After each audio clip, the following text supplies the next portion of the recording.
Tobaki pour nakobotama selon justice ya Nzambe. Soko botami selon justice ya Nzambe. Tozo continuer na émission na biso. Bao balandi biso sika na pesa bino mbote. Po tozo continuer émission. So lisiko botama na justice ya Nzambe. Okobotama na justice ya Nzambe ndenge nini? Mwa sikondi ozo botama kati ya royauté. Po Bible ezolo babwe. Na mukanda ya Proverbe 11 verset 18 au Bible. Les méchants font un gain trompeur, mais celui qui sème la justice a un salaire véritable. Celui qui sème la justice, c'est ce qu'on sème justice.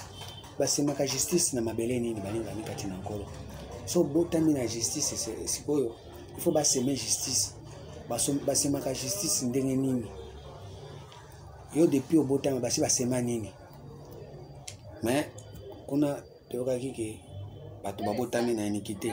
Mais ce qui est dans le Proverbe 22, verset 8, le Bible. Celui qui sème l'iniquité moissonnera l'iniquité et la verge de sa fureur disparaîtra. Celui qui sème l'iniquité, ça veut dire que c'est iniquité na kati na yo. Iniquité ni c'est ba miracle. Tout temps nous candidat 2 Thessaloniciens 2 verset 7 à 8. So, tango bazo seme miracle, ozo bota mbala moko na iniquité. Mais au commençonné nini iniquité. Or ce que ozo maçonné bazo seme iniquité, ozo maçonné iniquité, ukanda psaume 69 et le Bible. Psaume 69 verset 28 et le Bible. Ajoute de l'iniquité à leur iniquité et qu'ils n'aient pas parlé à la miséricorde, qu'ils soient effacés du livre de vie et qu'ils ne soient pas inscrits avec les justes. Comment c'est quoi? Ce que bazo ko ajouter iniquité, mbalamo ko ba effacer comme on a yon kati ya livre de vie. Livre de vie okoki ko participer jamais na bo bazo semer justice ya Nzambe. Na ba justice boko zalo bango place mon côté. Or bato bazo semer justice ezali po basalela o ezali don céleste. Bato bazo semer miracle ezali po basalela vent mo pembe. Or tant bazo salela vent ozana doctrine moko boye oyo Ephésiens 4 verset 14 ezolo baboye. Ephésiens 4 14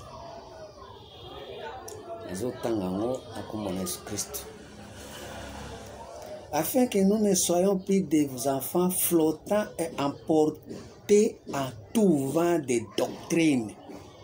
Afin que nous ne soyons plus des enfants flottants et emportés à tout vent de doctrine. Or, vent wana o ezobo tamasero ne to baki na Isaïe, to tanga na Isaïe. Ezali ba doctrine. Oyo ba ange bazoya na ba ange anini ya ténèbres. Bao bazo memela bato ignorance na Égypte ki bomwasi balingi bana ya basi. Afin que nous ne soyons plus des enfants. Ça veut dire tango ozo anda ba mopepe wana ba miracle oza mwana moke. Oza mwana maternel en esprit. Oza bébé spirituel. Afin que nous ne soyons plus des enfants flottants emportés à tout vent de doctrine par la tromperie des hommes, par leur ruse dans les moyens de la séduction. Wanande, mbotama shikoyo, batu bazo botama, oyo, tango Job a constaté, mbotama ndengwana, a maudire mukora botamaki. Abi mukora ne koma maisusuke. Ça veut dire, a maudire ba miracle nyoso ya za komono. Ba miracle nyoso ya azua. Na kombo ya Nzambe a maudire yango, puisque tango Satan a touché, a touché ndi ba miracle. Po mutu nyoso, azana kati ya miracle, soki Satana aye akusimba ye. Puisque miracle eza makambo ya Nzambe te. Miracle eza makambo ya bato. Ya moni Job Satana simba ki. Or Job tango Satana simba ye, Jésus azoba na mukanda ya Matthieu 16 verset 23. Ensuite ça Pierre arrière à moi Satan. Parce que tes pensées ne sont pas les pensées de Dieu, ce sont les pensées des hommes. Ça veut dire que si vous avez makanisi ya batu, ukolela mingi, uko adore mingi, uko sepela mingi, uko kende mingi na miracle. Et puis tant que se pela na miracle on a bota manandenge ya iniquité na masumu na ba vent ya ba doctrine. Tu vas concevoir, mais le pays ne sera jamais sauvé. Et les hommes ne seront jamais nés. Ce sont des femmes. Or, femmes, Zambazo Bango, Namkanda Proverbe 9:13. Proverbe 9:13. La folie est une femme brillante, stupide et ne sachant rien. La folie, la folie est une femme brillante, stupide et ne sachant rien. Moni place où on a des basses scolaires, babmabate amaboma devant Zambé. Yamoni Zambé moko azoba suna Jérémie 4:22 à Obiboy. Jérémie 4:22. So oza muto aliboma. Zamba zomona oza na iniquité, oza na kati na Égypte. Bien sûr, oza mwana Zambé. Certainement mon peuple est fou. Jérémie 4:22. Certainement mon peuple est fou, ils ne me connaissent pas. Ce sont des enfants insensés, dépourvus de l'intelligence. Ils se sont habillés pour faire le mal, mais ils ne savent pas faire le bien. Ozo sala makambo wana nzamba obake oza aussi mi komesana kosala mabe oyeba kosala malamu te puisque kosala mabe ezali moto azoluka miracle kosala malamu eza moto azolinga adécouvrir don na ye nde osali malamu moto alingi adécouvrir destin na ye nde osala malamu moto alingi adécouvrir vocation na ye nde osala malamu. Philippiens 3, versets 14 à 16. Philippiens 3, verset 14. Le Bible. Je cours vers le but. Je cours vers le but pour apporter le prix de la vocation céleste de Dieu en Jésus-Christ. Ça veut dire que tu as pour rapporter prix à vocation. Papa. Nous tous donc qui sommes parfaits ayons cette même pensée. Et si vous êtes en quelque point d'une autre avis, Dieu vous éclairera aussi là-dessous. Seulement au point où nous sommes parvenus, marchons d'un même pas. Tout le temps, il y a une vocation. Miracle. Soyez tous mes imitateurs, frères, et portez les regards ceux qui marchent selon les modèles que vous avez en nous. Côté subatera miracle, tala makambo ya bato bazoluka bakota na kati ya vocation céleste. Kimambang pokota na kati ya vocation céleste. Ko kimesumba mpona miracle, ko kendegezi ko ka miracle. Ko tanga bible te pona miracle. Balinga mi, poza makambo ya mbinguni. Car il en est plusieurs qui marchent en ennemi de la croix de Christ. Bato bolo ka miracle. Ba otambula bazana kati ya ennemi la croix de Christ. Je vous ai souvent parlé et j'en parle maintenant encore en pleurant. Gana c'est qui est mais non on s'est raté. Non on s'est raté. Non on s'est raté. Leur fin sera la perdition, ils ont pour Dieu leur ventre. Bato bazo sala miracle bazana nzambe zali bumuna bango. Ils mettent leur gloire dans ce qui fait leur honte. Honte, miracle. Ils ne pensent qu'aux choses de la terre. Miracle. Zambe pesanga mutukai. Zambe pesanga mbongo. Zambe na ingina botai. Zambe na ingina bala. Mbula na ngaya ngoyo. Ane na ngaya ngoyo. Prophète ambiso alobaki.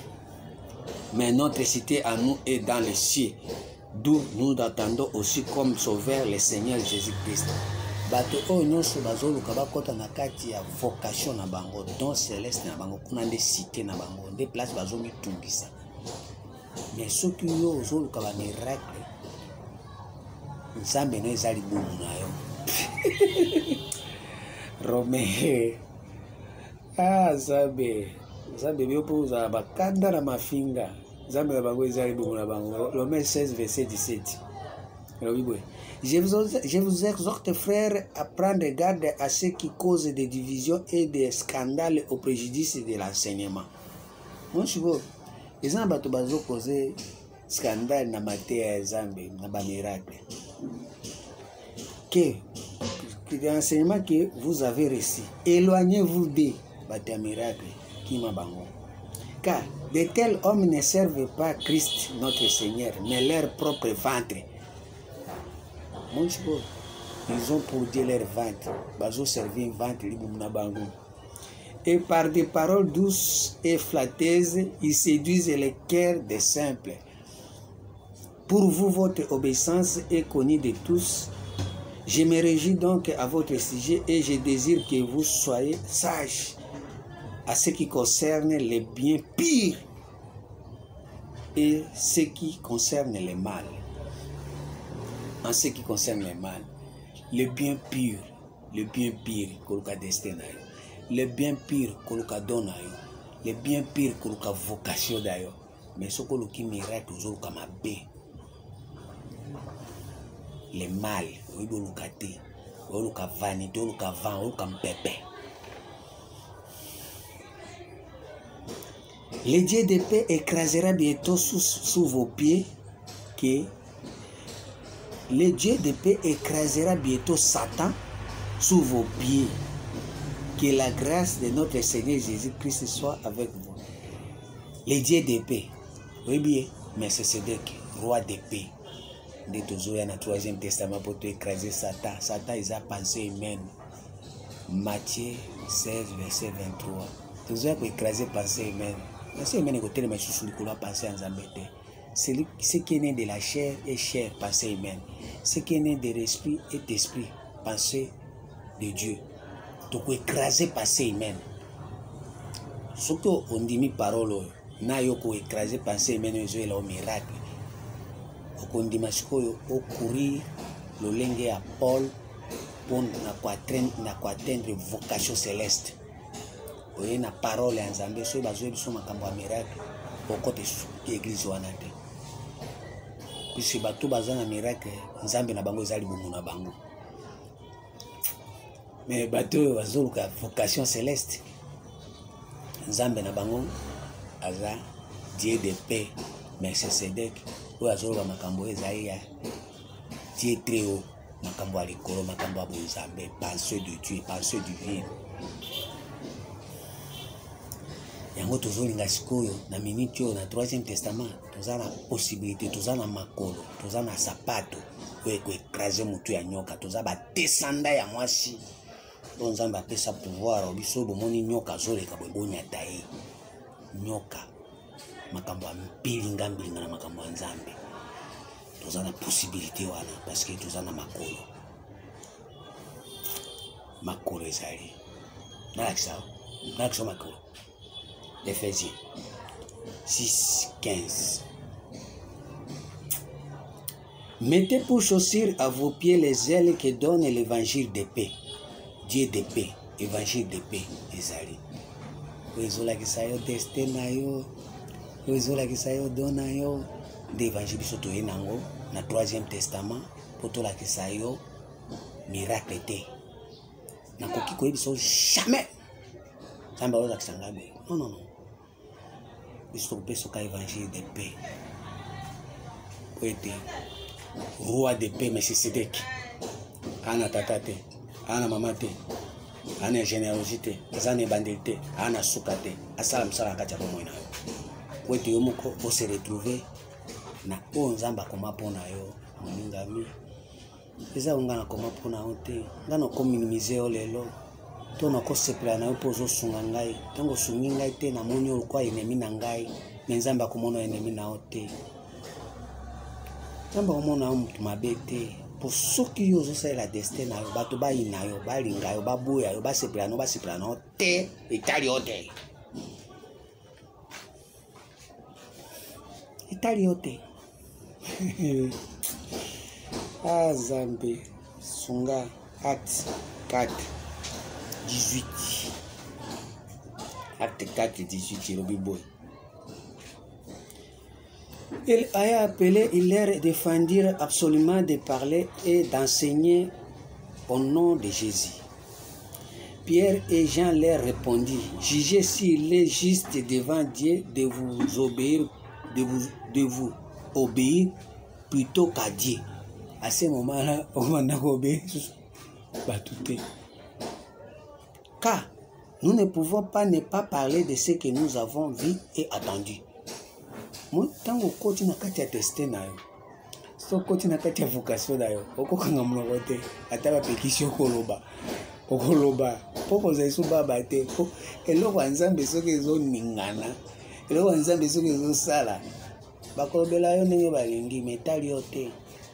Car nous ne pouvons pas ne pas parler de ce que nous avons vu et entendu. Soko côté n'a qu'à tester na yo, kubando yo kamakambo. Makambo nzamba kama pona desena yo soko yo kango mo ko ka somo pe ko fanda kimete ibando salo diki diki ibando se dona yo so découvrir vocation da yo papa tika makambo yo sa yo na bolembo ana kombi yebite ebi ba otindika yo oza en Égypte farao azotindi ko memisa ko ba mukumba oza osaya ba pharisien bo memisa ba mukumba ba mo boko gate mitango nzamba ko memisa ye mukumba ya simplicité ya vocation na émission oza pepe et puis olinga te muto calme yo okupelinga te muto apekisa yo po obanda ko apparaître so bakani porto ah sabe soka bilivo acte 12 omoni makambo na oloba bino bomo yango kwa blague c'est réalité. Verset 5. Pierre donc était gardé dans la prison. Ah oui, ça Pierre boyebi destin na Isaac na prison tel est dans la prison. N'exemple Pierre boyebi Jésus a dit si c'est Pierre je bâtirai mon église. Pierre destin à mutu don ya mutu ils sont en prison. Ndé makamuna oloba eza makam parole eza parole vivante vivante c'est l'esprit qui vivifie, la chair ne sait de rien. Les paroles que je vous ai dites sont esprit. Ce qu'on esprit Pierre na yo li banga na yo don na yo vocation na yo. Pierre donc était gardé dans la prison et l'église ne cessait d'adresser pour lui des prières. Oui, l'église si cette pierre je bâtirai mon église. C'est-à-dire Pierre est une église. Église est un corps du Christ. Or corps du Christ est un ensemble. Il y a ba diversité. O ezala kanakati ya corps. Onzambe apesa po muto azale susu na kolanda ba mipepete. Mukanda Éphésiens. Surtout mukanda Éphésiens. Il a donné les uns comme apôtres, ils ont corps, les uns comme pasteurs, évangélistes, ils ont corps, évangélistes, apôtres, ils ont tout, ils ont esprit. Ce qui est côté na carte esprit wana. Jésus ce qui a mati likolo, a matisipé au likolo. Étant monté, il a amené les captifs, nini Pierre, libanga no bakangango. Ce qui ba matisi libanga no likolo. Tango kitabu bakitisi dona yo tango vivre dona yo prison nyonso bakolinga kokotso kolomba. Pierre donc était gardé dans la prison et l'église ne cessait d'adresser pour lui des prières à Dieu. La nuit qui précédait les jours où Hérode allait les faire comparaître, Pierre, lié de deux chaînes, dormait entre des soldats et des sentinelles devant la porte gardaient la prison.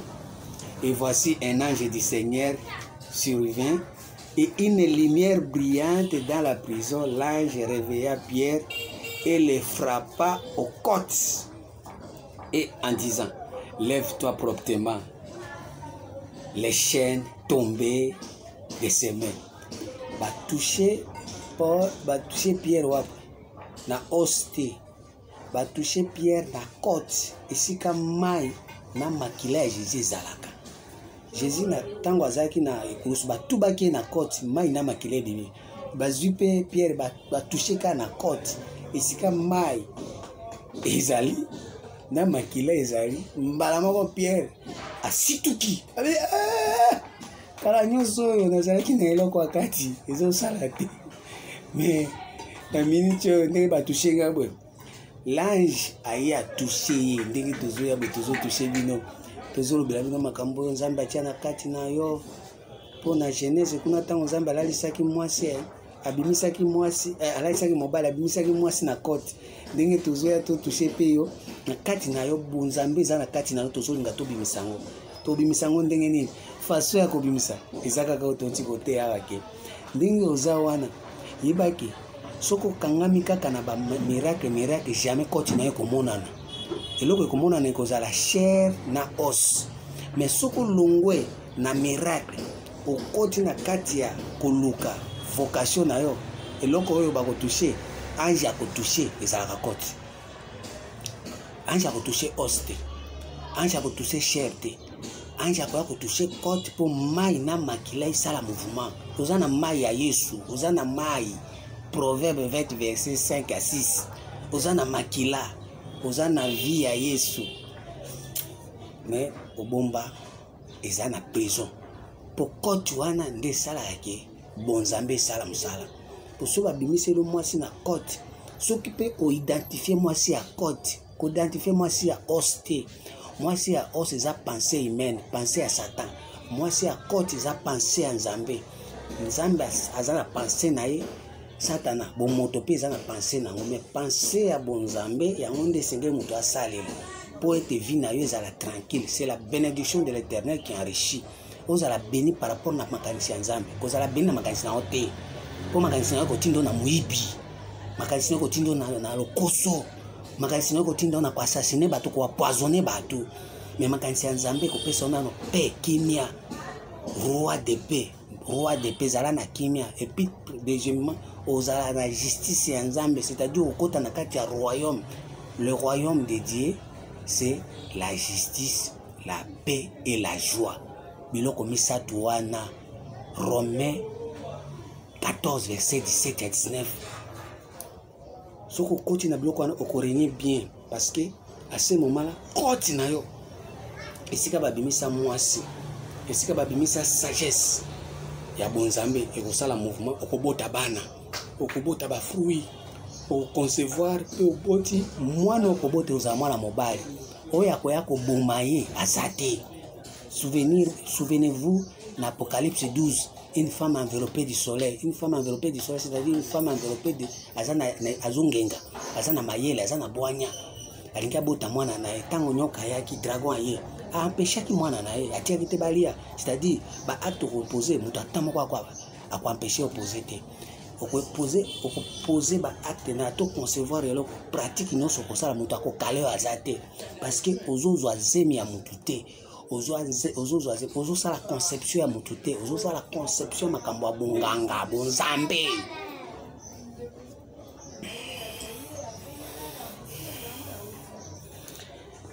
et l'ange lui dit mets ta ceinture et tes sandales et il fit ainsi l'ange lui dit encore enveloppe-toi de ton manteau et suis-moi biloko nyonso eza bonzambe na bonzambe obandi kolanda ange oyo ozolanda eza ange oyo ayaki mpo ete alongola pierre boyebi neti tozoya na ange yango lelo tozoya kopesa bino boyebi mpo ete tolongola boyebi na bino oyo oza nango bwanya na yo destin na yo don na yo tolongola yango na prison fandisa yango na prison kola bapaster kobanga paster kobanga révérend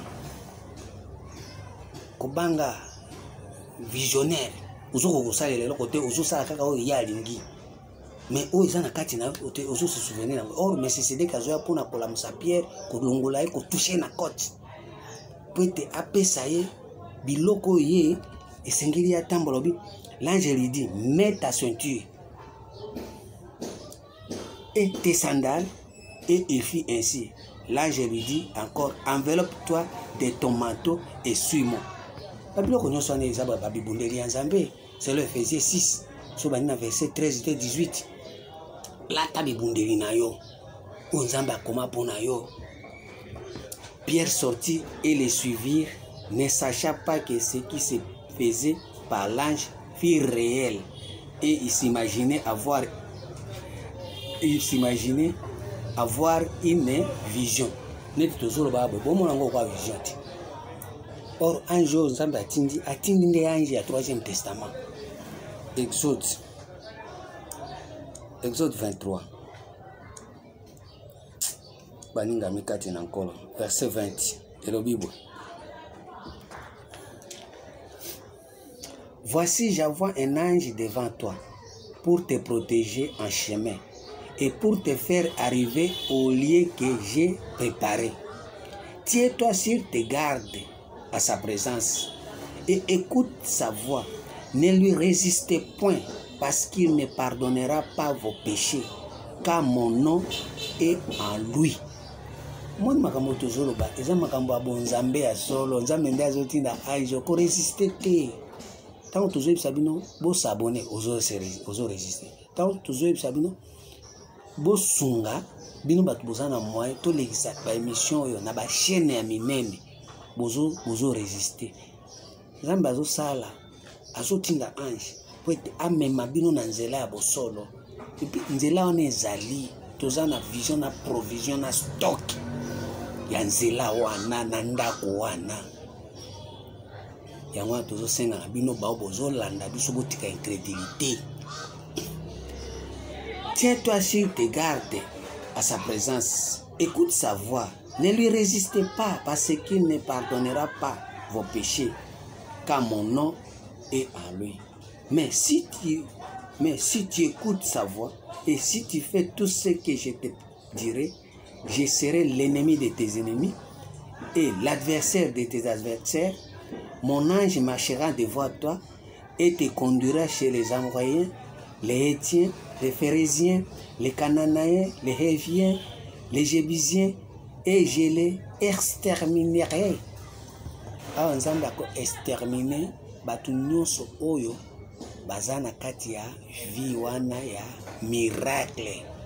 Po bamboko batangi awa eza mboka bato bavivaka na miracle na Kana. Esika bato balingi miracle mingi, ba Jébusien, ba Hévien, ba Phérésiens, ba Hétiens, eza bato balela miracle, ba Amoréens, bato balela miracle, nzambe asali ngabo, nzambe asali ako anéantir ba miracle nyonso tout. Ikolo ya nani ya ange. Job 33 verset 23.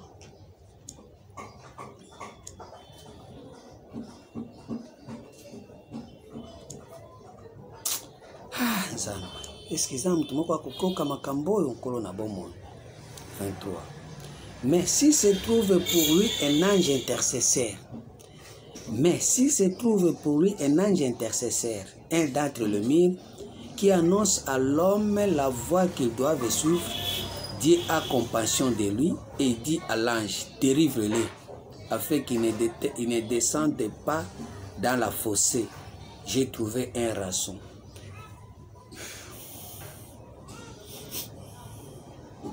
Boka te, onyo sunzamba zoro bakata mkanda na ebo yoka gate.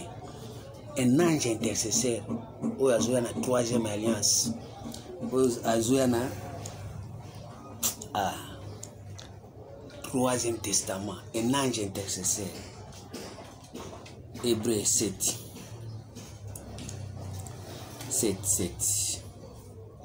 Or, c'est sans contredire l'inférieur qui est béni par les supérieurs. Et ici, ceux qui perçoivent la dîme sont des hommes mortels. Mais là, c'est celui dont il est attesté qui est vivant. Le plus, toujours par rapport à l'ange, Tindie, et ça, ange, Melchisedec. On a verset 12. Car ange Azoya et ça, Melchisedec. Car le sacerdoce est à changer, nécessairement aussi il y a un changement de loi. En effet, celui de qui ces choses sont dites appartient à une tribu dont aucun membre n'a fait le service de l'auteur. Car il est notoire que notre Seigneur est sorti de Juda, tribu dont Moïse n'a rien dit pour ce qui concerne le sacerdoce. Cela devient plus évident encore quand il paraît un autre sacrificateur à la ressemblance de Melchisedec, institué non d'après la loi d'une ordonnance charnelle, mais selon la puissance d'une vie impérissable. Vie impérissable, destin à Moutou. Vie impérissable, deuil à Moutou. Vie impérissable, vocation à Moutou. Car Ce témoignage lui est rendu tiers sacrificateur pour toujours, selon l'ordre de Melchisédek. Il y a ainsi l'abolition d'une ordonnance intérieure à cause de son impuissance et de son inutilité, car la loi n'a rien amené à la perfection. Et introduire d'une manière espérance par laquelle nous nous approchons de Dieu. Et comme cela n'a pas eu lieu sans serment, car tandis que les Lévites sont devenus sacrificateurs sans serment, Jésus l'est devenu avec serment. Par celui qui lui a dit, le Seigneur agira et il ne se repentira pas. Tu es sacrificateur pour toujours selon l'ordre de Melchisédek. Jésus est par cela le garant d'une alliance plus excellente. De plus, il y a eu des sacrificateurs et un grand nombre parce que la mort les a empêchés d'être permanents, mais lui, parce qu'il demeure éternellement, possède un sacerdoce qui n'est pas transmissible. Qui? Ange, les anges, Melchisédek, les esprits, les anges, ce sont des esprits envoyés pour ceux-là qui doivent hériter les salis. Hébreux 1, 13 à 14. C'est aussi pour cela qu'il peut sauver parfaitement ceux qui s'approchent de Dieu, par lui étant toujours vivant pour intercéder à leur faveur. Verset 25. Par lui, ange intercesseur. On a Hébreux 7, verset 25. C'est aussi pour cela qu'il peut sauver parfaitement ceux qui s'approchent de Dieu par lui, étant toujours vivant pour intercéder en leur faveur. Ange wana azawana toujours na bon moi, c'est-à-dire quoi? Eza esprit aux âmes azolinga ezala toujours vivant par rapport na don na yo, par rapport na vocation na yo, par rapport na destin na yo, ezala yango nde kobanda ko intercéder.